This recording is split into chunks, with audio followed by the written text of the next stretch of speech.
Welcome to the Doctors Making a Difference podcast. Doctors change lives every day, but what happens when life changes yours? A single injury, a sudden illness, your career, your income, your future can shift in an instant. The best physicians don't just plan for success, they protect it. At Set for Life Insurance, they believe financial security isn't a luxury, it's a necessity. True own occupation disability insurance ensures that no matter what happens, your future stays in your hands. Because protecting your income means protecting everything you've built. Visit drpodcastnetwork.co/set for life today. Secure your future before life makes the choice for you. We have Megana Helder, Dr. Megana Helder with us today, and I'm so pleased that you're here. Dr. Helder, would you mind introducing yourself to our audience? Thank you, Dr. Crane, for asking me to come on and share my experiences. Um, it just it, really, I'm a cardiothoracic surgeon in Minneapolis, did all of my training at Mayo.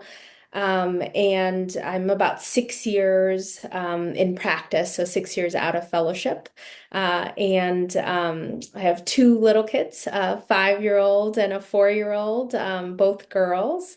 And I'm married. My partner is a real estate attorney, and I guess I can't forget I have a 12-year-old dog. That was our very first baby. So Nice. That's awesome. No, we were talking just before we hit record about the joys of raising kids. It's one of those things that I think many of us who have the opportunity to have kids, it kind of defines us, and we would do anything for our kids. But it's also kind of this humbling experience. So I appreciate you sharing that because I think it's a unifying experience. Everybody who has kids realizes what a humbling, challenging thing that is. Yeah, absolutely. I think um it's amazing now whenever I see a young mother, a mother with young kids, right? Automatically, I think, what can I do to help? Even though it's a complete stranger, I may not know her at all. And I think it's the same thing with like a dad that's struggling with like a toddler that's throwing a fit or whatever, right? Like all of us now understand that way more than we did before we had children. So it becomes somewhat of a village. And I think that shared experience is also amazing and kind of relates to that community that maybe wasn't easily visible before, right? Oh yeah. No, I was really smart about kids before I had kids. Lots of advice. And then you have Right. them and you're like, oh, I'm humbled, whatever it takes. Yeah. Well, Exactly. so I want to talk just to lay the groundwork here for a minute about some of the stuff we're going to talk to with our audience. This is a really cool podcast today, and I'm excited for Dr. Helder to share with us what she's done. Just to kind of lay the groundwork of where we're going. Dr. Helder is an early stage physician who's had a unique idea or a set of ideas and has been able to take them not from just the idea stage, but to actually, do a lot of work toward bringing that to help with patients. And I think that's unique. Like in my mind, I always think like, oh, that's somebody else, somewhere else, far away. But you did it, and I want to kind of go from your journey to becoming a doctor and how you did this. But I want to tell our audience that's where we're going. This is a pretty cool thing that you've been able to do as a cardiothoracic surgeon, certainly making a tremendous difference to the lives of those people who entrust you with their care. So yeah, Thank tell you. us about yourself a little bit. Tell how did you become a doctor? What made you decide to go into this path? Yeah, so I was born in India, southern India, and actually I was raised by my grandparents for the first 5 years of my life. A little bit off topic here, but my parents had an arranged marriage, and even though my grandmother thought my mother was old enough to get married, she didn't think she was old enough to actually raise a child. And so when I was born, they kind of raised me after I was 1 years old, in a different kind of state than my parents. So I was very close with my grandparents. And my grandpa, I remember like when I was 5 years old, he was admitted to the hospital with what I think was a liver abscess. And just remember him being in the hospital for a very long period of time, and then hearing that he was going to have surgery.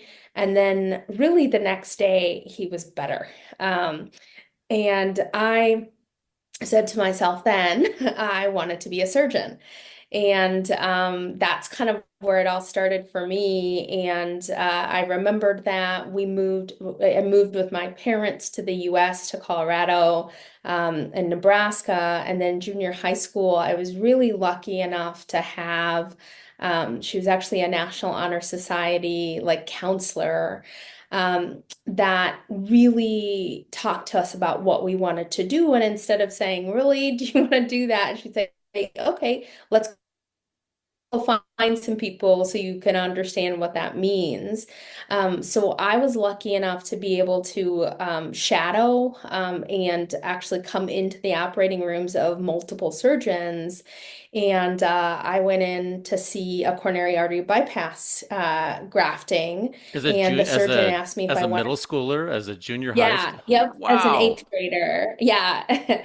And I remember he asked me if I wanted to scrub in. And I was like, "What? I don't even know what that means, but yes, absolutely." And I got to wear this little white glove and hold the heart up while he did a bypass, and I was done. Like that was it. I said, "This Wow. is what I want to do for the rest of my life." And my father-in-law likes to call me a bulldozer, I think lovingly. But in general, like when I decide that I want to do something, I think I find every excuse and every reason that that should be the case. And thankfully, it has really ended up being a great fit for me. Because I blind, what do you know in eighth grade, right? And I think that's what we tell medical students or even residents, right? We say, like, you don't really know until you actually do a rotation or, have spent some time doing this. But the problem with that, right, is especially the way our medical schools and our residencies and like, just the ranking process and everything is you don't really have the luxury of that time to truly discover, right, in medical school what you want to do. Because if you want to be an orthopedic surgeon or something competitive, right, you better have figured out exactly who's going to write your letters. You better have published all of this stuff well before the time when you pick. So I do think there is this middle ground, which probably not what I did, but this middle ground of really having a thought in mind of where you want to end up before you really even kind of get into your clinical years so that you can invest a lot of time beyond what your medical school may allow, may give you traditionally to figure out what you want to do with your life. Man, I love that concept of the bulldozer. That is so cool. We talked about kids before, and that's what we try to teach the kids is okay, you can be stubborn, but be stubborn for the right. Yeah, To say I love that. we're gonna try to be stubborn for the right and get it done. That's so cool. And I wish that everybody could have the opportunity for a hands-on job-related experience like you did, because I mean, what a cool thing. You got to be in the OR and scrub in as a young woman, and that's pretty cool. That's a neat Yeah, thing. And I can yeah. reflect. I grew up in a small town, and I knew I wanted to be a small town doctor from when I was very young. And I'm very boring. I just stuck with it. I'm like, that's what I'm going to do. Amazing. And so I've shared with some of the other listeners on this podcast when I got done with the medical training, the doctor who delivered me was ready to retire, and I came and took his spot. That's Isn't awesome. that crazy? It's just how it went. That's amazing. But it is nice to get a direction and know where you're headed because it does help. The earlier you can figure that out, Yeah. certainly the more advantageous it is for you. But well, so then you went through medical school, you got into a competitive residency if you were at the Mayo Clinic, and then obviously that led to this awesome career. I would like to hear a little bit about that process and then your early stage career as a young physician, young surgeon. Sure. So I went to medical school at St. Louis University, and it was really we had one of the busiest ERs. We had one of the busiest trauma programs, and it really was an inner city school. where there was not enough people to really, to get the work done that needed to be done. So as a medical student, I was very much a part of the team. I remember like I actually opened somebody's chest post cardiac surgery Mm, that was tamponading as a third year medical student because I was literally the only one there. Because people were in the right. operating room or whatever, everybody's spread so thin.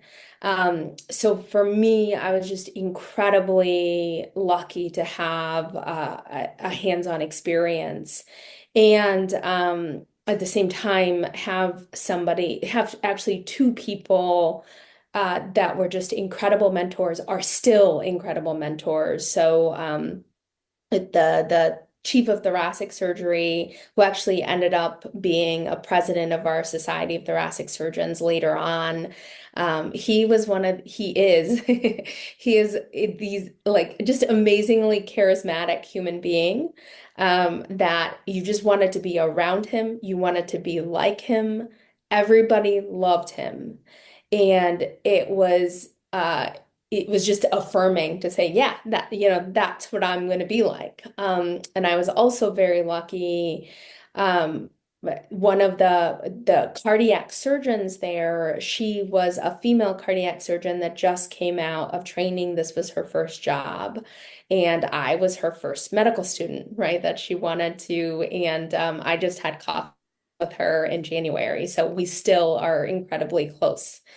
And to see people like it was one thing to say, like, I want to be a cardiac surgeon. I don't know what that's like, very abstract. And then to see somebody that looks like you, that you want to, act like, um, and what that means for like just a little bit more digging in, right? Like it solidifies something a bit more abstract. So that was my medical school. And was lucky enough to get into Mayo for surgical training. And to be honest with you, Mayo was not my first choice, right? Just Mm, then it was there was these integrated cardiothoracic surgical residencies. It was their second or third year out, and there was only four spots in the country. So there was four of these integrated programs, and they took one person each. And Mayo it was general surgery plus you had this like inward route where you could actually basically do more cardiac than you would do general surgery. So it was a little bit more cardiac focused, but it was still general surgery plus cardiac. Um, so I was actually pretty disappointed to be going to Rochester. I really wanted to go to Stanford's integrated program, but it was one of the best things that I think could have ever happened to me. And the reason I say that is, um, I don't think I would have been mature enough 6 years through residency to become a cardiac surgeon.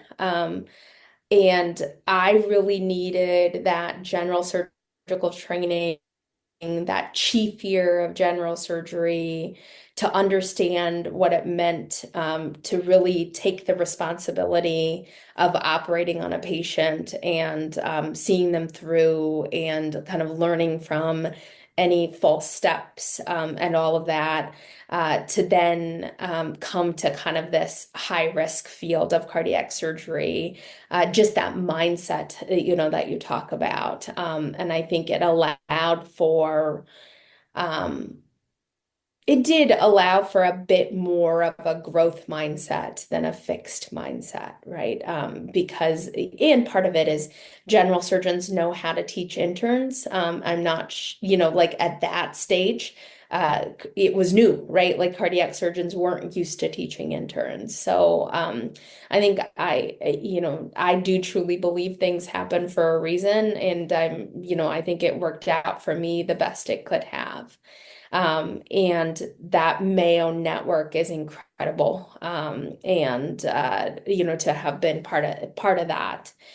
So yeah, and then cardiac and then I thought I was going to stay in academics, and that was kind of the pathway. I took 2 years to do research, in between my third and fourth year of general surgery.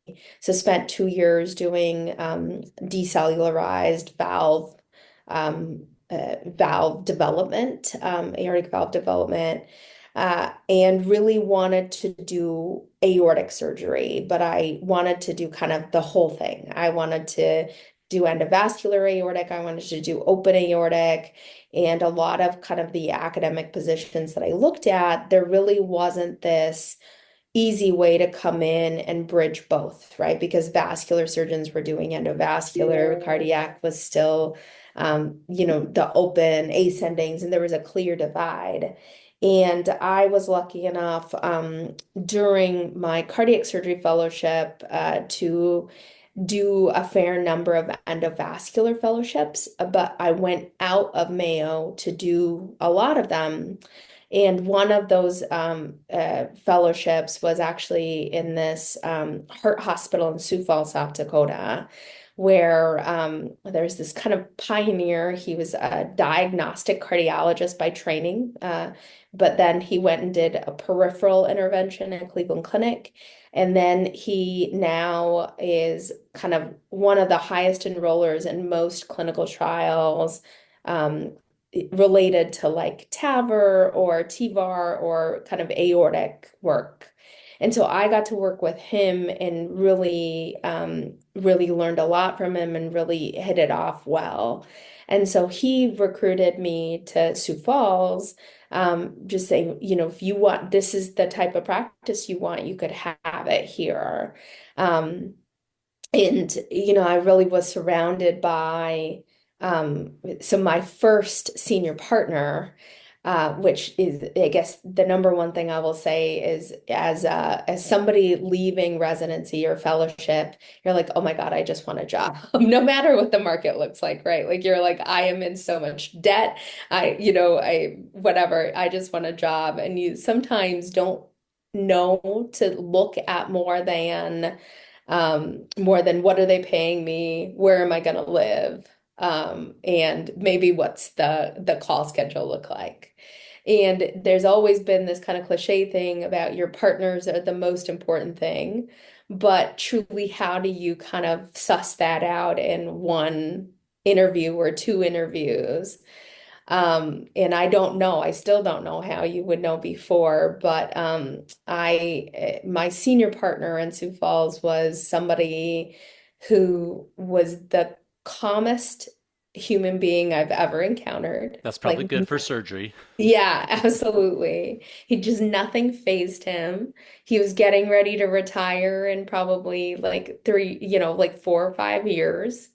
And he actually worked with his dad, who was also a cardiac surgeon. So his dad had like just spent this incredible amount of time mentoring and teaching him, and he really wanted to give back. Uh, so I benefited from all of that.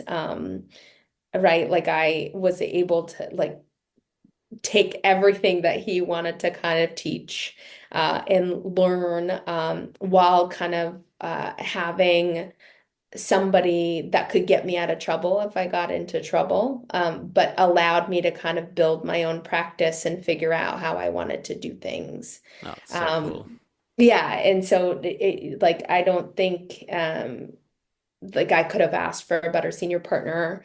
And then just came to Minneapolis here 2.5 years ago, just from a better, like, we love food, we love traveling, and all of that is made easier in a little bigger town. So, No, it's awesome. There's a lot to unpack there. One of the things I wanted to jump back on is, again, some of the listeners on this podcast are medical students or yeah. early phase doctors or people who are, even just thinking about medical school. So I want to just hear a little bit, maybe just break that down. You talked about all these wonderful experiences working with different mentors. And, I think a lot of people at the beginning of this maybe don't quite understand how many hours it takes to become competent at doing something. And Yeah. specifically, if you say, look, I'm going to do one of the more high risk surgical subspecialties, how many hours do I need to spend in that OR? And it's thousands. And Yeah. I just want to kind of hear how many years of residency and fellowship, and what would you tell somebody who was considering this pathway, as far as the nuts and bolts of getting it done? Right. So 4 years of medical school, and then if you're taking the traditional route, it's 5 years of general surgery, and then either 2 or 3 years of cardiothoracic surgery fellowship. There's both 2 and 3 year programs.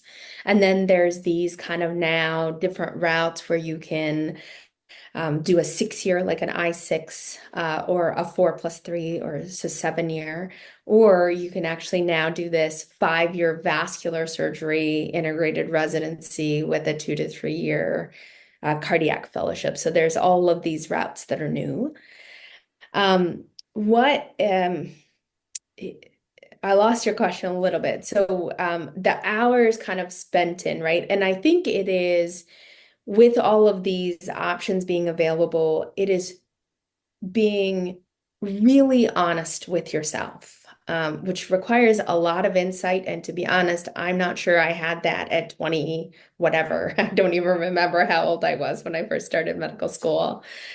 Uh, about how you think you learn best, about how you master best, right? Because residency is this amazing place where you truly are meant to learn, not at no cost, right? There's a lot of cost to residency, both personal and to the patients and your mentors and your teachers. But it is at a much lower cost than when you are in practice yourself. So I actually remember Rob Serfolio, who is now in the C-suite at NYU. And he was like one of the very first pioneers of robotic thoracic surgery. And I think he's kind of a larger than life guy. But he came to Mayo because he was actually a Mayo fellow. He did thoracic surgery at Mayo, and he came back and he spoke to us. And I'd known him from something else, and he called on me and he asked me like, "What are what are you most excited about in residency?" And I remember saying in front of we were sitting in this hall that we always sat at for M&Ms and big conferences. And I remember saying in front of all of these people, like 300 plus people, well, I just can't wait for it to be done. Right? Like Well, I have like 3 more years right, left. it was a good honest answer. Yeah. And he was like, well, that's ridiculous, right? Like you only have these 3 years left to learn all of this. Um, and that I'm like, okay, I guess, dude, I like the guy that now is like not a resident that gets to control his own life, that like is making money. That's easy for you to say.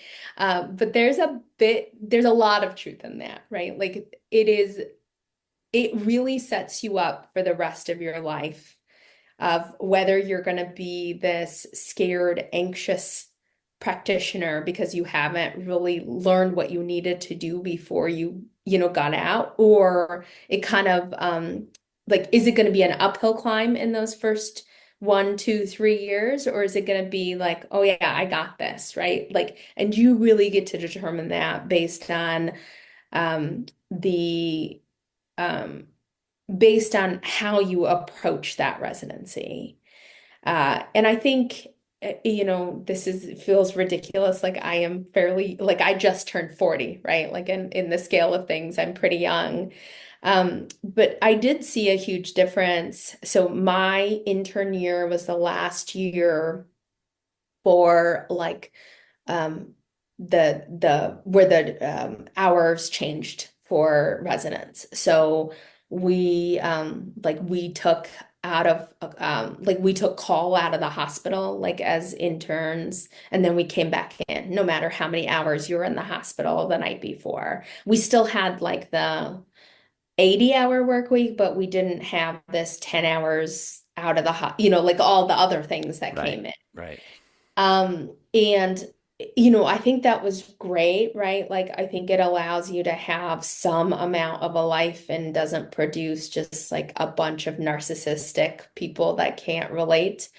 But it did also change to a bit some people, right? Like not everybody, but some people just that this became something that you trudged through. This is something that somebody else was doing to you that you had to check off before you got to be on your own and get through it, right? Like it became more of a getting through instead of a getting to.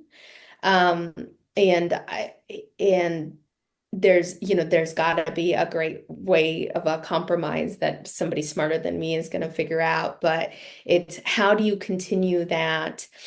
I just read a great book called Mindset. It's by Carol Dweck, Dweck, and she talks about a growth mindset and a fixed mindset in kind of all the ways, like in professionally, in how you praise your children and everything else. And just this idea that, like, just for example, like when you're praising your children, like perhaps it's better not to praise them when they get things easily or telling them how good they are already at it, but instead praise them for their effort, praise them for their trials, praise them for like sticking with it when it was hard. And I think it's that you can learn in residency, right? Because when you spend, 10 to 12 hours operating on a patient and then they end up passing, you need that, right? To like Right. get through and not get burnt out. That was incredibly long-winded, but No, it's helpful. One of the things that I've reflected on as a physician, but also as a patient myself, is thinking about the people who are here to take care of me when I've been a patient have spent thousands of hours. Doesn't matter what specialty they're in or where they're at. Every one of them spent thousands and thousands of hours to be able to be there in that moment when I needed them.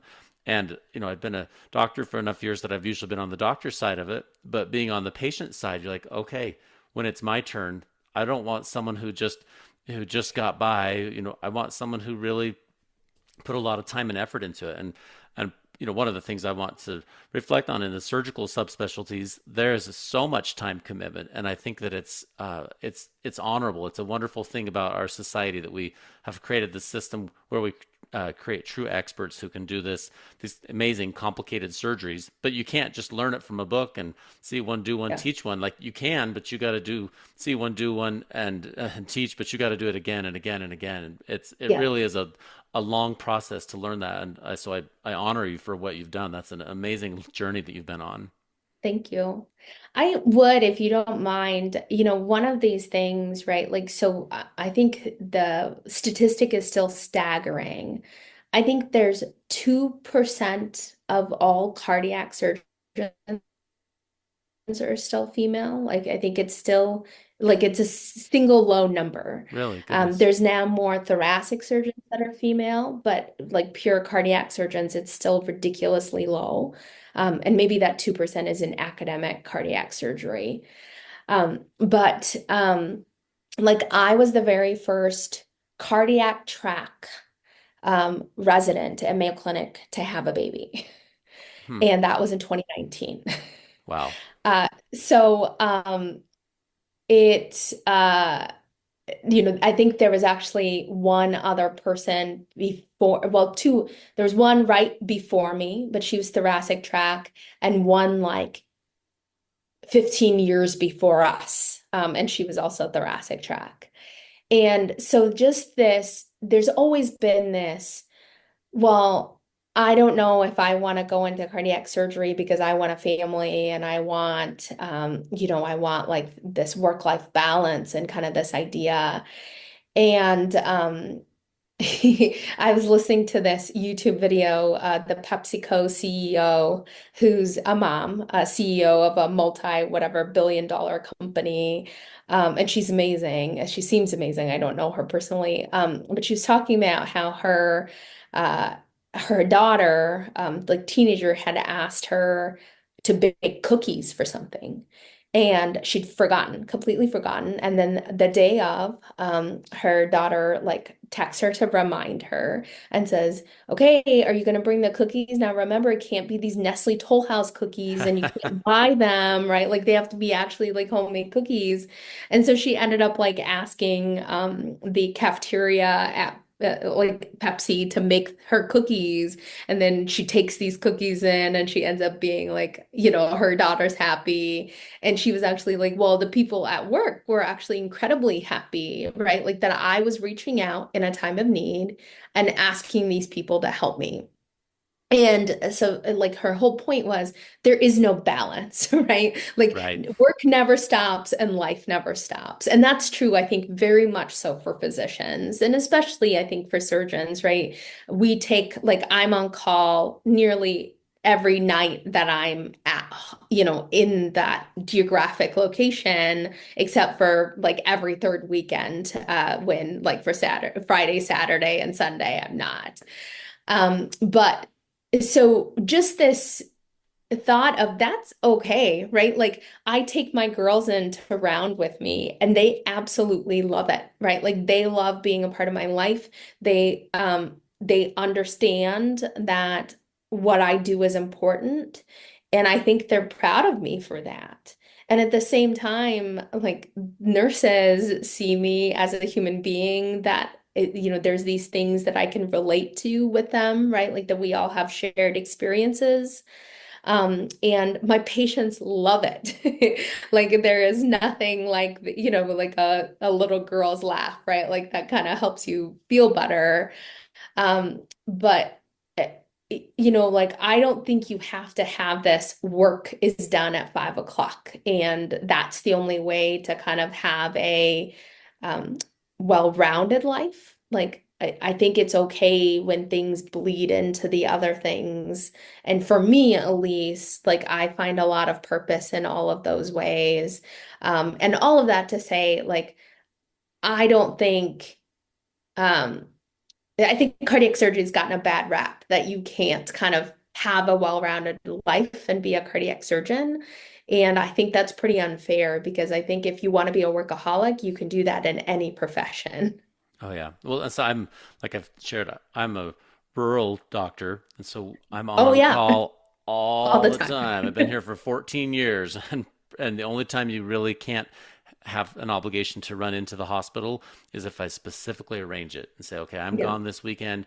Will you cover for me? And I have wonderful colleagues who've been so good, but it's I just think medicine will eat you alive if you let it, no matter what Yeah. specialty you're in. But you can just find yourself always, always, always going to the hospital. And I've had to do kind of the same thing. You just have to meld the different parts of your life. And so my kids coming round and we go to the activities at the school, and then they see me walk out from the basketball game to go back to the ER because somebody came in and, cut something off that they shouldn't have, or something. And then you go back and you're in the community again. And it's some I for sure recognize that some people wouldn't be able to do that, but I've found that when I share those just kind of personal parts of my life with people and let them know that I'm a human being and I have kids and a family, and like, people really love that. They understand that Yeah. I'm talking to a person, and maybe it helps create a little bit of understanding when you walk in the room and you're late, and you say, Yeah. but the reason I'm late, hopefully you can understand the reason I'm late is not because I've been sitting out there scrolling on social media. I'm late because the person before you was having a crisis, or I had to go to Yeah. the hospital because somebody was having a baby, or I was on the emergency room and somebody came in bleeding, or whatever it may be. I think that I like what you said. It's good to humanize it. I would hope for a day as we do residency training and all the different aspects of medicine that our society would let us be people. So sometimes I feel Yeah. like doctor. I tell my wife sometimes I'm the doctor bot 2000. I come home and Yeah. you've seen so many people and done so much stuff, and it can be a little bit of a dehumanizing experience. But it's so important to continue to try to reach for that human connection, because that's really what it's all about. Yeah, I agree. And I think for me, you talked about a little bit, just this, how easy it can be to burn out, right? It can be. And I think for me, that really comes with how isolated you can feel. and what has drawn me back always, thus far, right, um, is that human connection with my patients more than anything else. And I remember that I operated on this incredibly gruff looking gentleman that just like wouldn't even look at me when I first walked in. And after kind of everything, it was close to, and he actually came back to see me in clinic during Christmas time. And he brought me like two little Santa tie dolls for my kids. And like I didn't even know that he was listening to anything that I was saying or, but the thing that he took home with him is that I had two little girls, right? And that's like what he remembered. So I think our patients are really looking for a way to relate to us. There is just this hope and assumption that if we offer to do something for them, that we wouldn't do so if we weren't competent, right? Like I think a lot of people just automatically make that assumption, Right. which is an incredible privilege.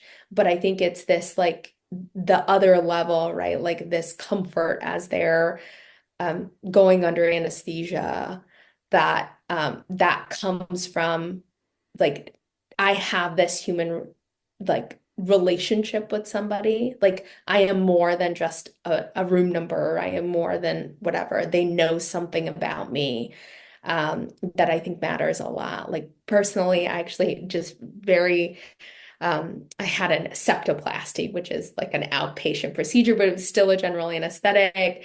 And I remember as I was getting ready to be intubated, that like, I'm just like thinking, I'm like, oh my God, if I die, is my husband going to be able to take care of our kids?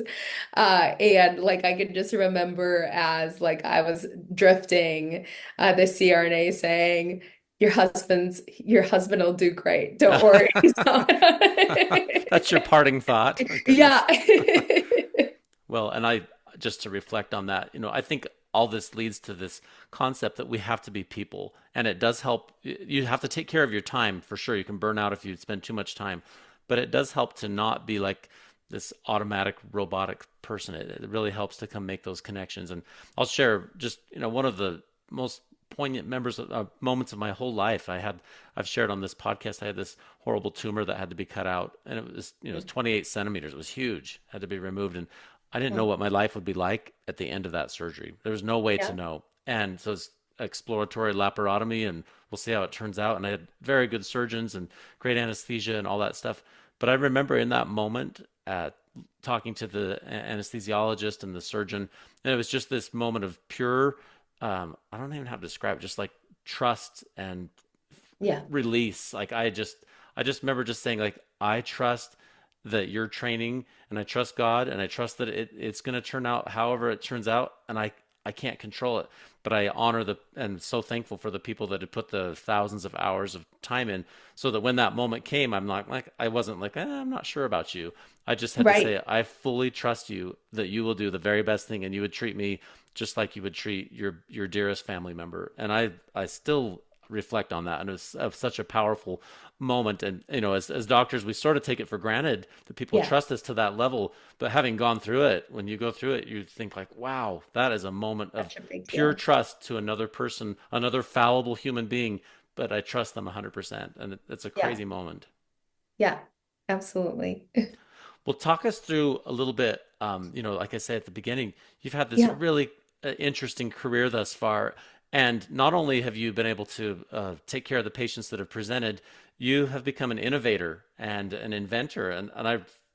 It's really interesting because during a busy career, most people say, how would I have time to carry an invention or an idea to fruition? And I'd like to hear about that concept, and maybe some of the nuts and bolts of maybe how other docs who have similar ideas could go about that. Sure. Absolutely. So I'll back up a little bit. I've always been somebody that's been drawn to research. Always, I spent 2 years in lab, did a bunch of peer-reviewed publications in training. And to be honest, I was a bit jaded in the lab, right? Like it almost felt like you were doing something to publish and not necessarily to like change. Right. And part of that is just that's the way the world has changed now, right? Like it is really hard um, to make life-changing discoveries go fast. Prior to the COVID vaccines, right? Like what was the last thing that went that fast? And when people asked me in residency, like, what do you see yourself in 5 or 10 years? I would say, well, I want to be a surgeon that has a lab, as PI, whatever. And then because of this route that I went and didn't stay in academic medicine, went to private practice, that obviously became something I left behind. But I've always been drawn to that. And then, so really kind of late 2023, so where I operate now, we're about, 45 minutes from a metro and then about 2 hours to the next closest. So we get a big catchment of people. Hmm. And we end up getting a decent amount of aortic dissections. And just to, it is an incredibly deadly disease, right? Right. About 200,000 patients a year die from it, just underdiagnosed. There's no screening program. If there's an aortic dissection, there's an 80% chance that you won't make it to the hospital. And if you do make it to the hospital, there's an operative mortality that's about 15 to 25% nationally.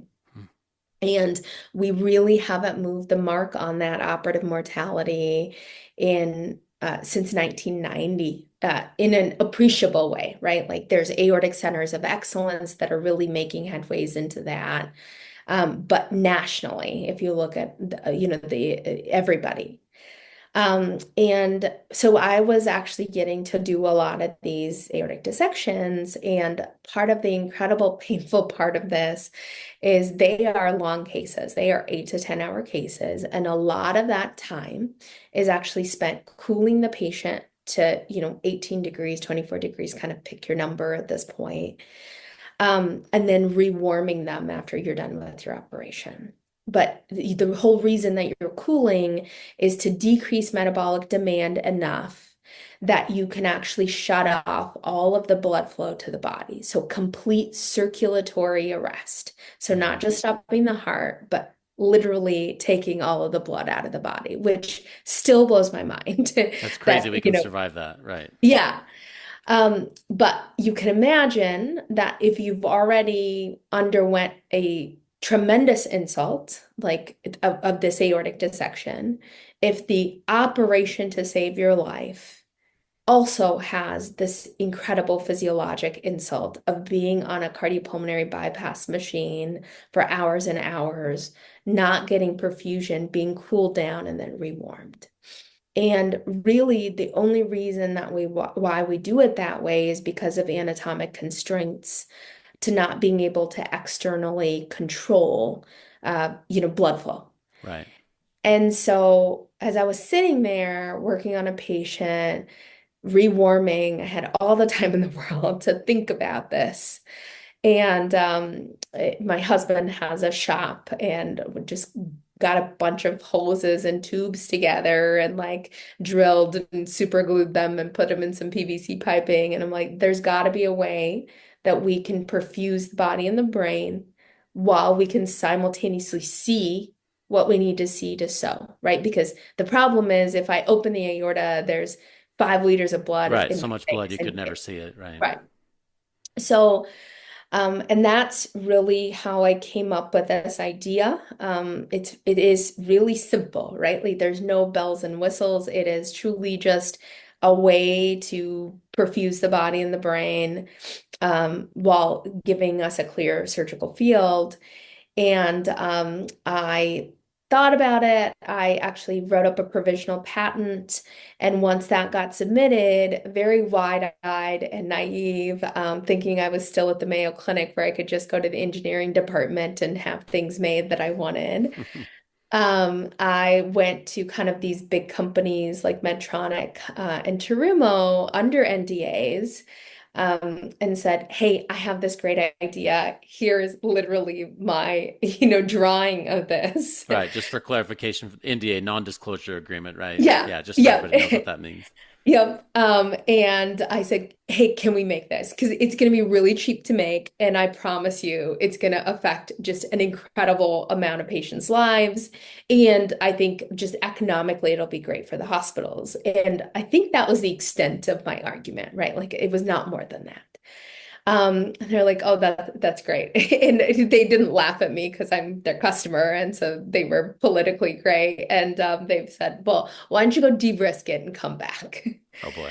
I'm like, "Well, I don't know what that means." And I really had no idea what that meant. And I did a lot of research, and thankfully, I'm in maybe the best place in the world to do something like this. Minnesota is known as Medical Alley, and I know, like, San Francisco and Boston, every place fancies themselves great at med tech, but Minnesota is great at med tech and med device, right? Like, if you think about it, Medtronic is here, ATS is here, I can go on and on, and was able to really connect with a lot of people that had done this before. And I was blown away by that, that somebody would meet with me just because I had an idea, right? They weren't getting anything for their time. They weren't in, who knew, right? Like what this may lead to. And over again, I kept meeting people that just wanted to get an idea to market because they believed that it might help people, right? Like that it would help patients. And that was the first time where I actually felt ashamed, right? As a physician and as a surgeon, I think I very much up until this point thought I'm the only one that cares about patients. I'm the only one making a difference. Like industry, all they care about is money. Like, who are all these people, right? Like, they're not in it, they're not a stakeholder. And I couldn't be more wrong. Just the number of engineers and commercial folks and just everything that takes to make a medical device. Obviously, they make money, right? But I really do think that is more at the leadership level of these big companies. But the people day in and day out working on this care so much about what they do to change people's lives. And when I saw, just like, I finally felt like I was with these just like-minded people. And that's when I decided to start a C Corp, and then learned that if I really wanted to not be laughable, essentially, that I needed to have a something like a working prototype that I could show to people and have some sort of proof of concept. And so spent some money to do that, but it really wasn't that much money. I mean, I think my first prototype cost $7,000, right? And mine is not like electronic software and everything like that. But, if you think about it, that's one vacation. That's one, like, and I kept thinking about it like that. Like, this is my opportunity to really invest in myself, in my idea, and just to get, like, just for the pure curiosity of it, right? If nothing else. And that's what I kept saying every single time I put more and more money into it. And it, and at some point, I think, I did enough. So developing a prototype, but also very much had to develop this idea of like market access, like how much market potential is there, like what are the finances, how do you make money, how does a hospital actually benefit from this, how do patients benefit from this, and found a lot of advisors to help. Conned a good friend of mine into coming joining, and she's the full-time COO. And this really all happened November of last year. And in December, talked to enough cardiac surgeons and enough people in med tech where I said, okay, this is a viable business now. So then I felt comfortable. raising what we call a seed round, which is essentially like this is the money that'll help us get through bench testing and animal testing of the device. And the very first phone call I made was to an old friend that had known me for 20 plus years and I knew was doing okay. And I did my little pitch with my PowerPoint. And at the end, he was like, I'm just so proud of you. Like, of course, like when you want to do something, I know you'll do something. And I'm just so, just, I just love that you're going for He this knows and that you're how, the bulldozer. right, He totally knows. right. And that was just amazing and incredibly validating. And just to be honest, that's the kind of support that I've gotten more often than none. And we've raised $240,000 now of 1.5 million that we need, but we've raised that 240,000 in about 7 weeks, actually. So people tell me that's fairly fast, especially because we're incredibly lean, right? Like it's two of us and another person that's working kind of part-time. So it's just really been reading as much as I can, talking. I would say, met 500 new people in the last 4 months. And what that has meant, still being a full-time surgeon, is I've had to be incredibly thoughtful and efficient with my time and time management. And like way more, like residency doesn't even compare, right, to Yeah, now. starting a business Um, is very busy. yeah. So that's been also an incredible thing, but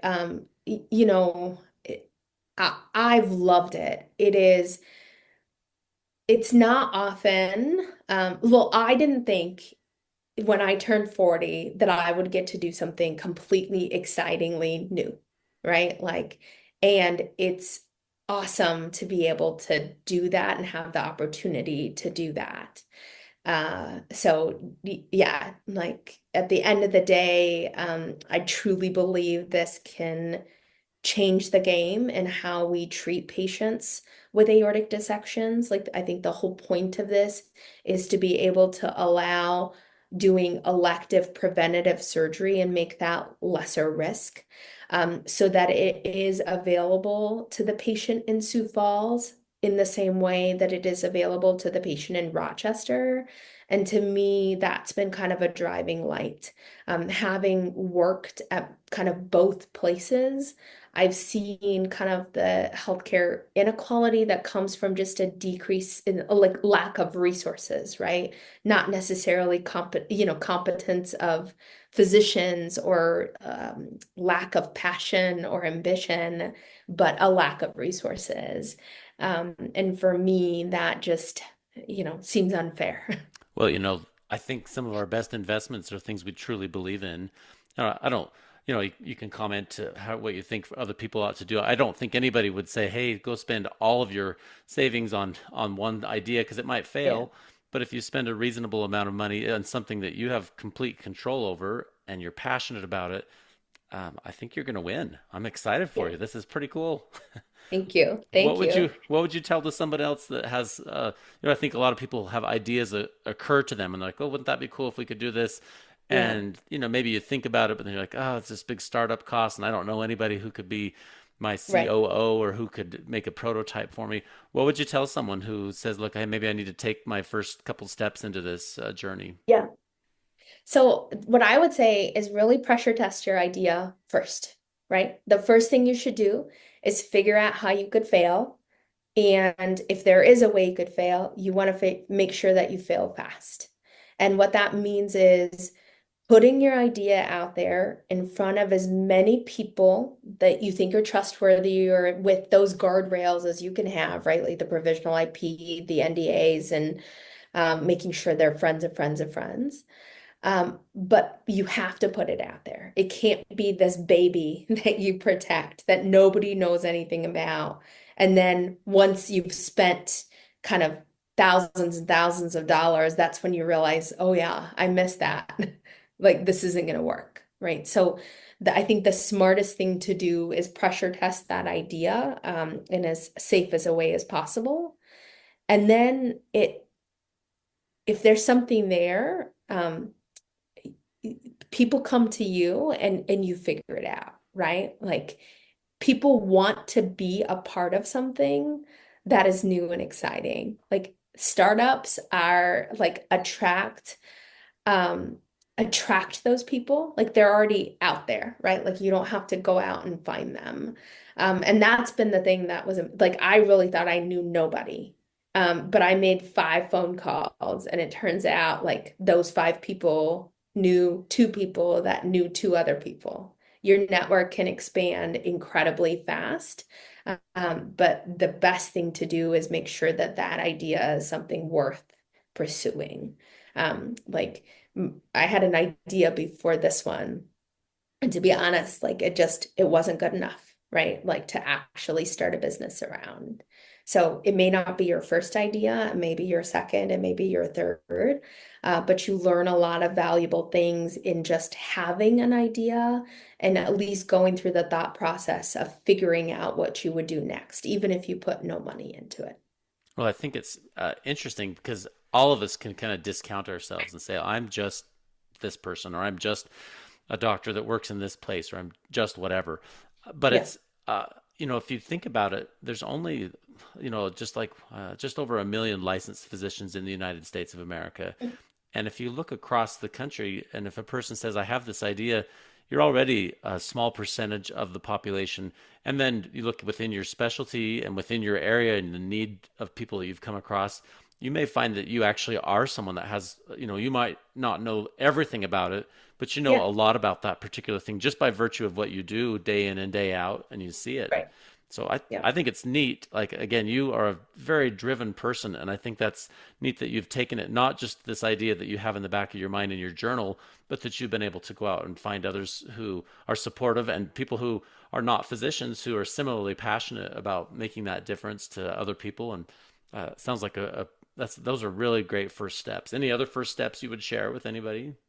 Yeah. I think that there well, so there's a lot of these programs now cropping up across the country that are just like medical device innovation fellowships, like in each part of the country.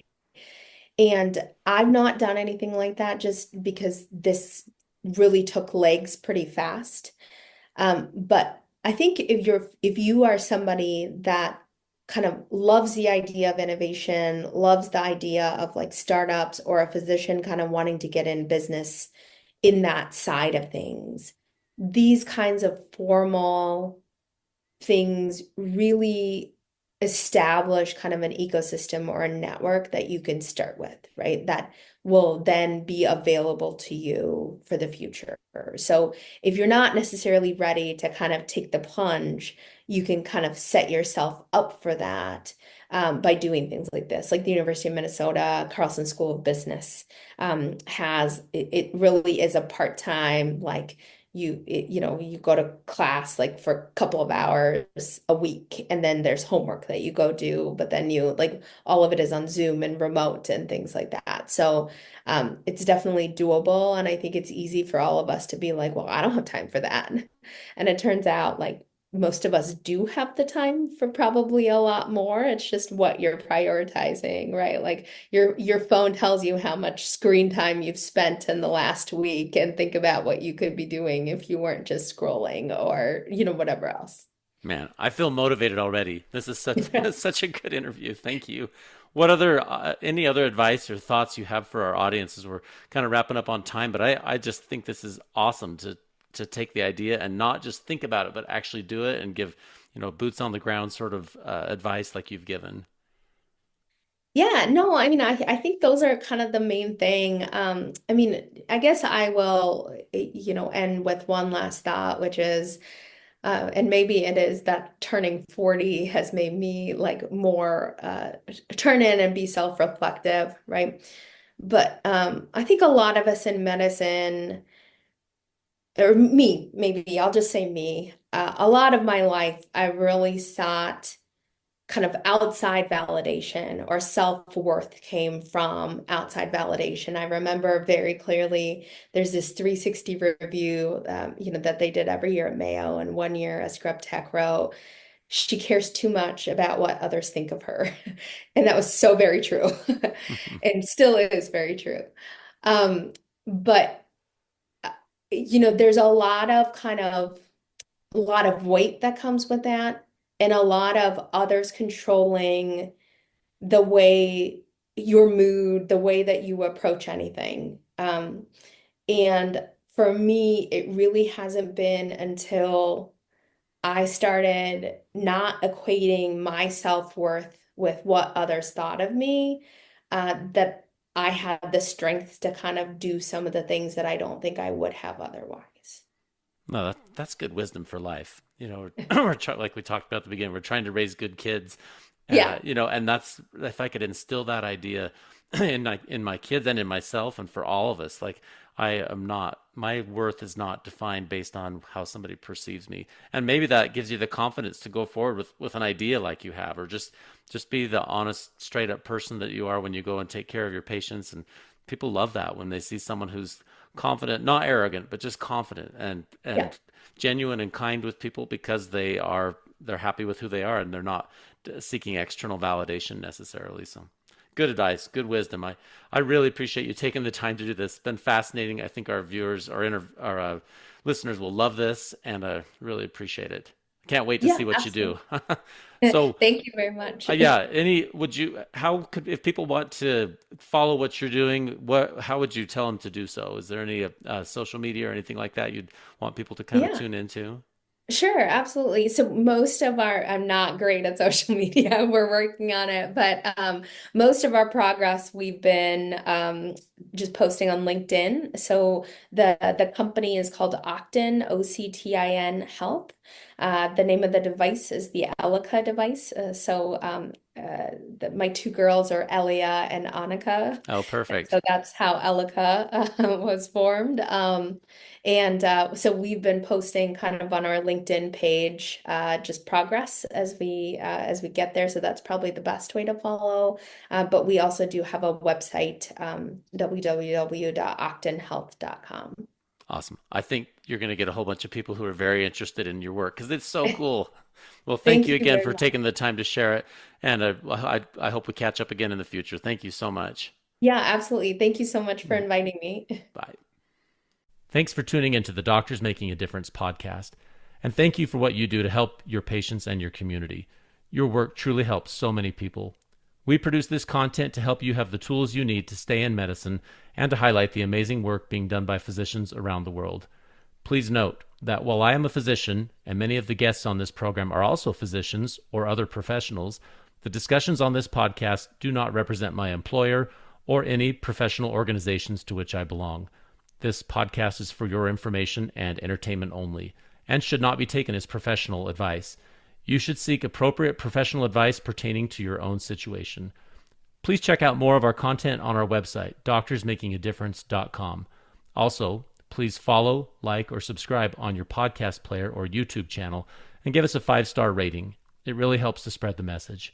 Finally, if you'd like to be a guest on the podcast, or if you'd like to nominate someone else to be a guest, please visit the website or email admin@doctorsmakingadifference.com.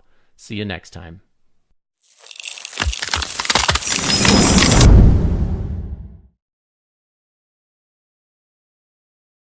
Bettering your business takes working with the best. With the James Hardie Alliance, you gain access to leads, training, networking, and support from the #1 brand of siding in North America. Achieve new levels of success by joining the James Hardie Alliance today.